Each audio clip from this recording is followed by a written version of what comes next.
If you follow street photography advice and you feel like it's still not fully for the place in which you live, well, you're probably right. I'm an introvert who has shot street photography in many places, from the Netherlands where I live to Peru where I'm from. That advice quietly assumes three things about a city. And if any of these things breaks, the whole approach stops working. And many people don't even tell you which these things are. Here we're gonna talk about those, so stay tuned. Let's first talk about the Standard Playbook. So what most people say when they give advice about doing street photography. Get close, be candid, don't ask, or here's your comeback line for when you're confronted. And don't get me wrong, I've also talked about that. In fact, here's a video where I've talked about being confronted when doing street photography. But in that specific video, I also got lots of comments, and one comment specifically caught my eye. That comment is from JavaBoyMK03, and it says, great advice, but I think this advice also needs additional context on where you're taking pictures. I think your advice are great if you're living in a global north country where ethics slightly different from the global south. Here in Indonesia, we usually strike up a conversation with the subject first, and then we take the picture. Yes, it takes the candidness away, but it's the safest way to approach a street photography, unless you're in a very crowded place like a train station or a shopping life quarter in the city. I can agree. I'm also coming from the global south, I'm from Peru, and I do see the differences between taking pictures over there and over here in the Netherlands, or in any place in Europe, or in the global north, let's call it. Yes, you have to be a bit more upfront and maybe even talk to people a little bit more before you're taking pictures if you want to avoid confrontations if you're over there. And that was one thing that didn't make me fully comfortable because, as I mentioned, being an introvert, that is not necessarily the kind of situation or confrontation in a way, so although it's not negative, that you want to have on the street. I prefer to be more like the fly on the wall, and I really like and still like the candidness of photography. But I agree with JavaBoy because JavaBoy says that if you really want to avoid bad situations, sometimes you just want to de-escalate before you even get to the escalation part. And by the way, my name is Cesar. I am a photographer, a content creator, a product manager at a tech company, and as I mentioned already, an introvert. So with all of this, I approach photography a bit different. Instead of treating it like a full-time pursuit, I actually try to build systems around it so that it fits your job and your real life. The second point is that confrontation is actually rarer than you think. In my 10 plus years of doing street photography, I've only been confronted about, I don't know, a handful of times, no more than 10 for sure. And the one that has been the most confrontational has been here in the Netherlands.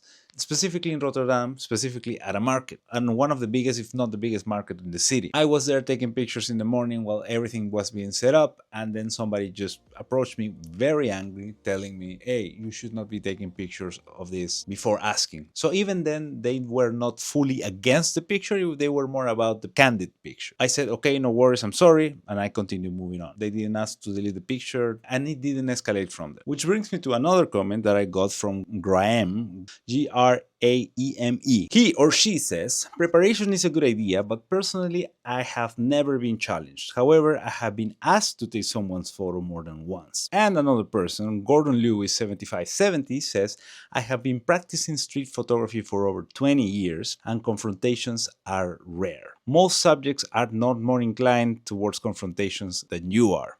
And these 2 points are very true. I don't know how everyone is, of course, but you can tell me in the comments how would you approach it, because from the perspective not of the person taking pictures, but from the perspective of someone being taken a picture of. If I'm on the street and I see a photographer taking pictures and I happen to notice that I'm in the frame, I wouldn't necessarily confront. It's my personality, it's the fact that I'm a photographer myself, and it's the fact maybe that I'm just more open for this kind of stuff. I know that people may, even when they are okay with this kind of stuff, they may sometimes not be having a good day, and then that can create some confrontation. But more than anything, I find myself curious about how the picture looks and overall the whole photography that people are doing. And now that I think about it, more than being confronted out on the street, I've been approached out on the street by people that are curious about photography, curious about the camera, or because they also do it themselves. I think that confrontation is something that can happen and we need to be wary of, but you may be making more friends than enemies out there. And the next point is about culture, because if I can recommend something, of course, about taking pictures on the street, especially in different parts of the world, is do at the very least a little bit of research of the culture in the place where you're actually taking pictures, because that can get you a long way. We have, of course, the example from Java Boy of what happens in Indonesia, and on the other hand, we have another comment coming from Peru, my own country, of something that starts as a confrontational moment but actually de-escalates quite fast. And the comment is in Spanish, but it says something like, one time in Lima city center, I was taking a picture of a guy selling newspapers and he shouted at me saying that I shouldn't be taking a picture. I actually approached him and said, I'm sorry. And then he told me that his son was a photographer. After that short conversation, he actually forgot to tell me to delete the picture and I just continued my day. So again, and a little bit related to the previous topic, you may end up making more friends than enemies by doing this. And I know a conversation can get you a long way, and it really depends of what you do first depending on which part of the world. Do you take a picture first or do you approach first, so that you can get a, well, I don't know if better picture, but at least you have a less confrontational moment. But there's one thing that actually changed how I take pictures, and it's not related to manners, it's not related to culture, and it's not related even to the law, which is what I'm going to be talking about in a second, but it's something else that actually advisors don't normally talk about. And it's the whole reason why I changed the way I shoot back home in Peru.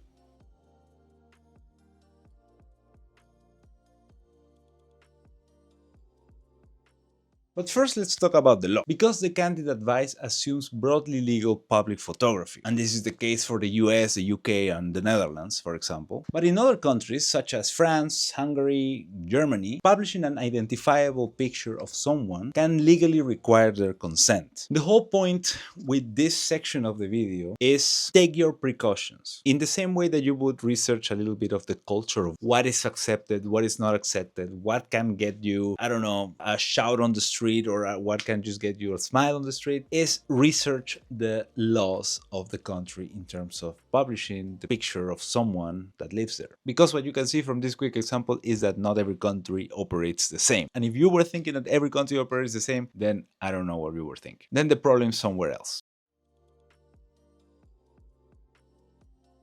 The next point is another assumption, and this assumption is safety. Because in my experience in my home country, people were not really the main problem in terms of taking pictures on the street. And by people, I mean the confrontation with people or taking pictures of the people, but actually my gear was. Because something that I was inevitably afraid of all the time, and sometimes I still am when I go there, is theft. Walking around with a camera kind of makes you a target, and you need to be very comfortable with just knowing that this is just reality in some places, especially if you want to take pictures that are more, let's say, that have more life, because some places that are a bit more dangerous just have that something that makes them a bit more appealing, because otherwise you're kind of seeing the same copy and paste place in every single picture. And even though I myself haven't gotten my gear stolen anywhere, nor here, nor in the Netherlands, or actually now that I think about it, I have gotten my gear stolen, but when I was a teenager,